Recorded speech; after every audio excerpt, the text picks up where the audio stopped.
श्री जी बाबा का जैसे ही शयन होता था, शयन होते ही श्री जी बाबा तुरंत आ जाते थे और आकर के बाहर कुटिया के बैठ जाते और बैठ करके वहीं बैठे बैठे श्रवण करते जो भी सूरदास जी गाते।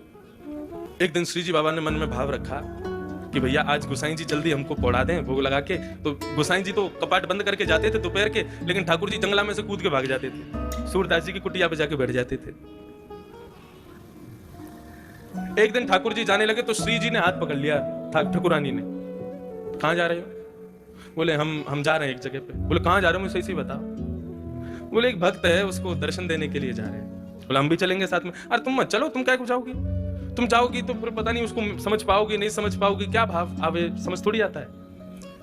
राधा रानी बोली या तो हमें लेके चलो, नहीं तो आज हम तुम्हारी गोसाई जी से शिकायत कर देंगे कि तुम पौड़ते नहीं हो, तुम भाग जाते हो दर्शन देने के लिए। तो लाडली जी बोली या तो मुझे संग ले चलो, नहीं तो आज गोसाई जी से शिकायत कर दूंगी। लाल जी बोले गोसाई जी से मत कहना, बोले लेके चलो संग। अब तो श्रीनाथ जी लाडली जी श्री राधा रानी को लेकर के श्री सूरदास जी के यहाँ जा रहे हैं आसावरी। सूरदास जी की कुटिया में जाकर के दोनों प्रिया प्रियतम अविराजित हुए और दोनों इतने भाव से सूरदास जी के पद को श्रवण कर रहे हैं, लेकिन सूरदास जी को नहीं पता कि ठाकुर जी मेरे सामने बैठे हैं।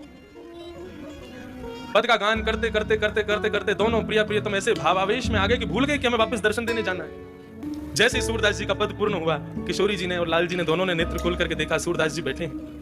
किसी कार्य के लिए उठने लगे, कहीं जाने लगे, तो दोनों उनके पीछे पीछे चलने लगे।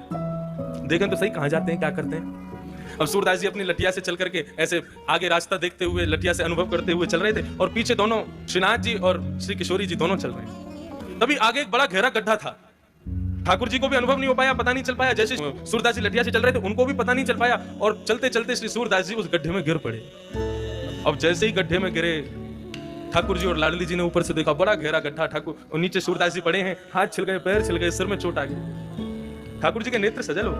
किशोरी जी हम यह अवस्था में इनको छोड़ के ना जाएंगे, चलो इनकी नेक मदद कर दें, इनको नेक ऊपर उठा लें। बोलो क्या बात कर रहे हो, बाबा पहचान जाएगा उनको, और पहचान गए हो ना तो जो भाव है ना या कि वो सब खत्म हो जाएंगे। ठाकुर जी वास्तव में मिलते क्यों नहीं है? ताकि आपका भाव दिनों दिन बढ़ता रहे, क्योंकि सामिप्य में दोष आ जाता है। आप किसी को दूर से देखो बहुत प्यारा लगेगा, लेकिन उसके संग आप 10-5 दिन रह लोगे ना तो उसमें आपको दोष दिखने लग जाएंगे। कहीं हमें कोई दोष ना आ जाए, हमारी भक्ति में दोष ना आ जाए, इसलिए ठाकुर जी दूर ही रहते हैं। लेकिन लाडली जी कहने लगी ठाकुर जी मत करो। ठाकुर जी बोले नहीं, मैं ऐसे ना देख सकूं सूरदास को। तुरंत ठाकुर जी ने अपनी काली कमली उतारी और नीचे गड्ढे में डाल दी और किशोरी जी से कही आप मेरी कमर पकड़ लो, मैंने काली कमली पकड़ ली है, अब सूरदास जी आपको पकड़ के ऊपर आ जाएंगे। सूरदास जी अपनी लठिया खोज रहे हैं कहां गई, तभी ऊपर से ठाकुर जी बोले बाबा। और जैसे ही बाबा शब्द सुना है सूरदास जी ने रोम रोम नृत्य करने लगा, जितनी पीड़ा थी सब दूर हो गई, नेत्रों में मानो आंसू छलक पड़े हो। बोले ये स्वर तो मेरे श्रीनाथ बाबा का ही हो सकता है।